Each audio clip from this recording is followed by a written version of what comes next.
Hola, buenas tardes. Voy a contestar a las preguntas que me habéis planteado en el dossier del proyecto Mujeres Construyendo Paz. Yo me llamo Virginia García Linde, aunque en casi todas partes me conocen por Virginia Linde, no suelo usar el primer apellido. Nací el 2 de agosto de 1980 en el Hospital de Sevilla, en el Virgen del Rocío, que entonces se llamaba García Morato. A ver, referencia a la familia. Bueno, pues yo soy la tercera de 3 hermanos. Tengo 2 hermanos mayores con los que me llevo bastantes años. Mi mamá era ama de casa y es, lo que quiere decir que ha trabajado muchísimo y ha cotizado muy poco. Mi papá era mecánico ajustador y trabajaba en la siderurgia. Falleció hace 3 años.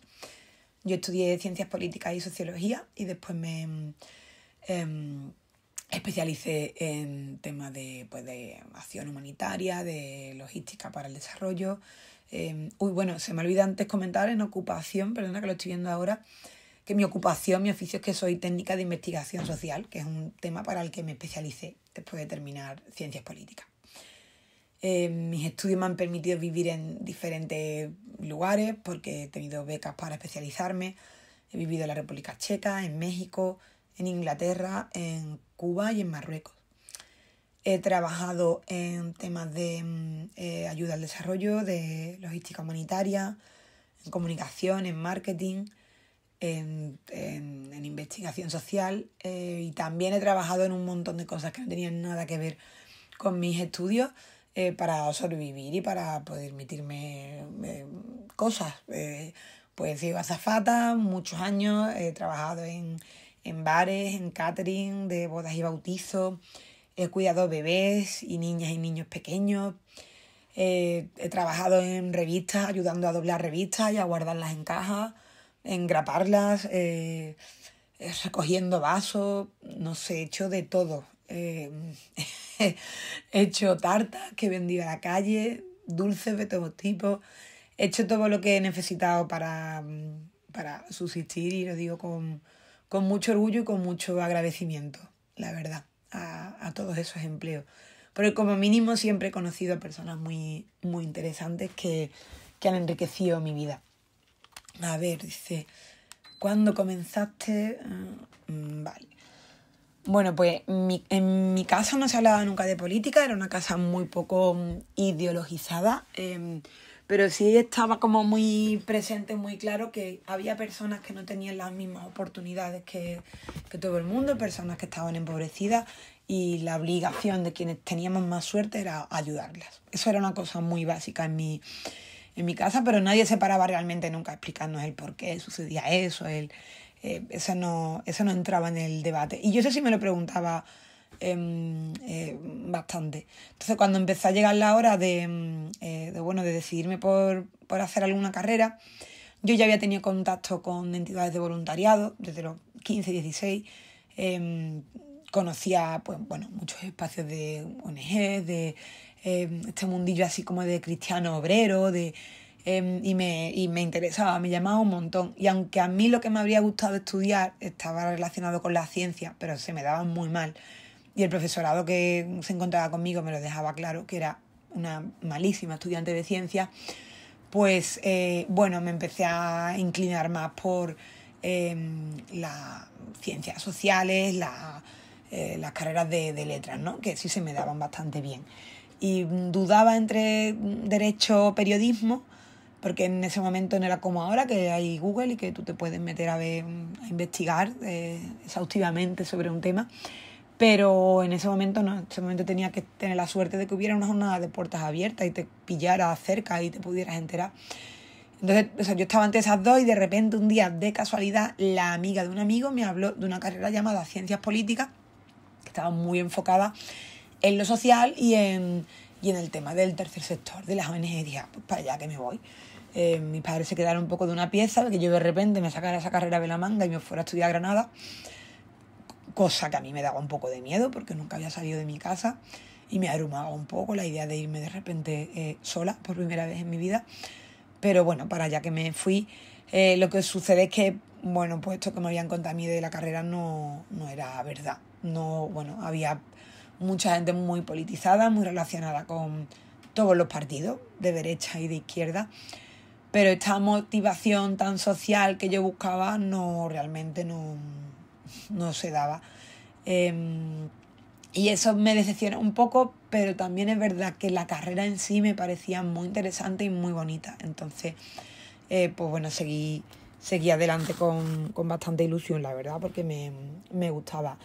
¿Y qué pasa? Pues que yo a casi todo lo que hacía en los estudios le intentaba dar ese enfoque y ese propósito de lo social. Y cuando hice mi primera gran investigación, que fue referente a la tesina de un posgrado, pues el tema que elegí fue el del derecho de asilo, la historia del derecho de refugiados. Y para el trabajo de campo me tuve que meter a fondo en el centro de refugiados que hay en Sevilla Este, que depende del Ministerio de Interior, que es el único centro de refugiados que hay en Andalucía. En España hay muy pocos de este tipo, oficiales dependientes del Ministerio. Creo que el siguiente ya está en Madrid. Y tuve que pasar mucho tiempo pues hablando y conviviendo con familias refugiadas que a lo mejor se habían venido pues desde el bebé al abuelo, otras que no, otras personas que estaban completamente solas porque por el camino lo habían perdido todo, incluido sus padres, sus amigos, por supuesto, su país, en fin. Y también tuve que trabajar con el personal del centro y con la dirección. Y me voló la cabeza, la verdad.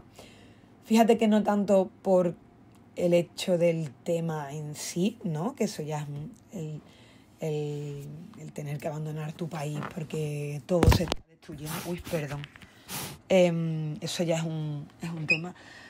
Sino que me maravilló la capacidad que tenemos las personas de contarnos a nosotros y de explicarnos, ¿no? En mi carrera se nos enseñan, se nos da la posibilidad de aprender una serie de técnicas de extracción de datos y de información, que son unas herramientas que se llaman cualitativas. Bueno, las hay cuantitativas y cualitativas, y yo las que me decanté y las que estuve usando para ese trabajo en concreto fueron estas que os digo, y me maravilló encontrarle tanto sentido al oficio de la investigación. Y bueno, la verdad es que disfruté bastante de realizar esa tesina, dentro de lo mucho que me removieron las situaciones que estas personas vivían. Pero claro, al tener que estar investigando el contexto legislativo de esas situaciones, pues le pude encontrar mucho sentido al por qué sucedían esas cosas, y fue muy, muy completa la experiencia. ¿Cuál fue mi principal motivación? ¿Qué buscaba? Pues creo que buscaba encontrar el mayor número posible de coordenadas de las cosas que no entendía. Poder reorganizar los puzzles, ¿no? que se me iban planteando. A mí me gusta mucho relacionar las ciencias sociales con la ciencia pura, con el método científico, a través del principio de Heisenberg, que seguro que conocéis porque es bastante popular, está en el mainstream, está en el diálogo. Pero bueno, ese principio de alguna manera lanzó por tierra la supuesta superioridad moral de la neutralidad de la ciencia, ¿no? de la ciencia social y de las ciencias puras. Partiendo de que en el momento en el que tú decidas investigar o estudiar una cosa sobre otra, ahí ya estás tomando una decisión ideológica, por supuesto. Pero bueno, dentro de ese paradigma y de esa premisa, pues tú puedes tener la oportunidad de intentar poner el máximo foco de luz posible para entender del todo por qué se está desarrollando eso así. Y esa posibilidad a mí la verdad es que me buscaba mucho y me motivaba un montón. Los mayores problemas, bueno, pues que la investigación es un sector muy precario en todos los ámbitos. A menos que te contrate una grandísima empresa para hacer una prospección de datos, que es algo muy legítimo, pero bueno, es otro enfoque, ¿no? Lo que os decía antes, es otro propósito. Otra de las dificultades, pues bueno, la obtención de fuentes. Hay veces que ha habido poca investigación previa, o hay pocos archivos, pocos legajos, o incluso las fuentes orales pues ya no están accesibles porque son personas que han fallecido. Eso, bueno, eso es en sí mismo el hándicap y lo que te obliga también a movilizarte y a encontrar los recursos que puedas, ¿no? Para hacer el mejor trabajo posible. ¿Consideras que tu trabajo o vocación ayuda a la convivencia? Wow, pues eso sería maravilloso, que mi trabajo ayudase a la convivencia y a la paz, pero la verdad es que no tengo ni idea. Mentiría si os dijera que lo pienso. Sí sé, porque he tenido algunos feedback en redes y en las charlas que doy. Sí sé que mi trabajo ha ayudado a tal vez plantearse cosas sobre temas desconocidos a personas que con muchísima buena predisposición se han acercado a conocerlo. Entonces eso en sí me parece muy es muy bonito sentir eso, ¿no? El que alguien te diga, ostras, gracias, porque yo no tenía ni idea de esto que estaba pasando y me parece alucinante esto que pasara, ¿no? Eso es muy bonito, pero no sé hasta qué punto puede ayudar a la convivencia y a la paz. Yo sí os digo que ahora, por ejemplo, que estoy formulando muchos temas de memoria histórica con enfoque de género, sí os puedo decir que cuando me acerco al trabajo que han hecho otras compañeras previas a mí sobre, pues esto, no sé, la historia de las mujeres presas en la ranilla, por poner un ejemplo, sí que me siento imbuida de ese espíritu de convivencia y de paz. Así que quién sabe, tal vez alguien se sienta así con mi trabajo. Tus mayores logros. Bueno, pues estoy muy orgullosa del grupo de amigas que tengo. Son muy importantes las mujeres que tengo en mi vida. Yo no sería quien soy si no fuera por ellas. Te digo, desde las amigas de la infancia a mujeres de mi familia, a mis hijas, por supuesto, que tengo 3 niñas pequeñitas. Estoy muy orgullosa de esas mujeres que me rodean, que me sostienen y que me cuidan, que considero también algo muy importante. Pero también estoy muy orgullosa de las mujeres que he conocido y que muchas han tenido la oportunidad de contarse a sí mismas a través de mi trabajo, y eso me ha llenado de orgullo. Y a nivel, esto es una cosa muy particular, muy personal, pero es algo de lo que estoy muy orgullosa porque cuando comenzamos a plantear la posibilidad de hacer un trabajo sobre el liderazgo femenino sindical hace 6-7 años, más o menos, yo no tenía pensado trabajar con las hilanderas de Itasa, no me lo había planteado. Pero un día, por casualidad, pues bueno, buscando a ver qué decía el mundo digital de ese tema, pues me quedé, no sé cómo me quedé, pero me indigné bastante al comprobar que los buscadores, y probé unos pocos, al buscar información sobre mujeres de Itasa, lo que te daban era información de prostíbulos que operaban en Itasa. Y eso lo pienso aún y me enfado. Porque yo soy abolicionista, creo en la abolición y en la desaparición de la prostitución. Coincido con Mabel Lozano en pensar que es la esclavitud del siglo XX y está reservada únicamente a las mujeres. La idea de que alguien pueda pagar por ti me resulta repugnante y muy, muy, muy peligrosa, y me indigna un montón que no hubiera nada de información sobre las mujeres que hayan trabajado en Itasa, y con las mismas pues acudí a la asociación Rosa Chacel a través de su presidenta María Ángeles Soler, que fueron las personas que contaron conmigo para este trabajo, y les propuse esto. Digo, pasa esto, ¿qué os parece si hacemos esto? Y dijeron, por supuesto. Y allá que nos fuimos, ahí empezó la investigación de las mujeres de Itasa, que en ese momento no había muchas fuentes, y puedo decir con orgullo que a día de hoy, si buscas información de las mujeres de Itasa, las primeras soluciones, resultados que te arroja el buscador, pues están relacionadas con nuestro trabajo de las hilanderas.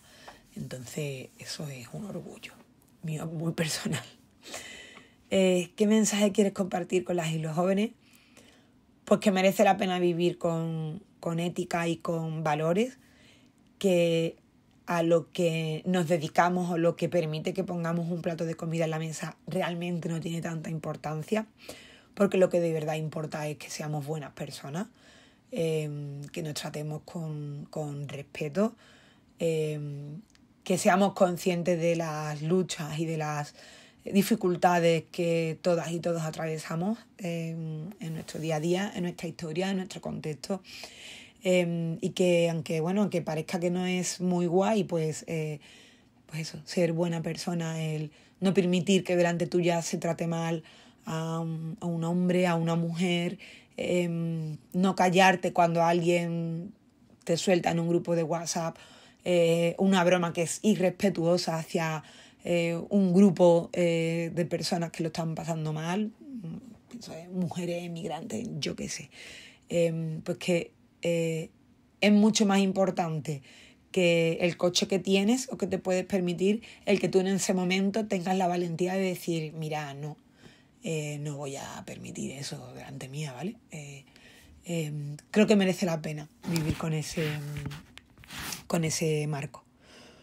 Bueno, muchísimas gracias por invitarme a participar en este proyecto y nada, os mando un saludo y espero que nos podamos conocer.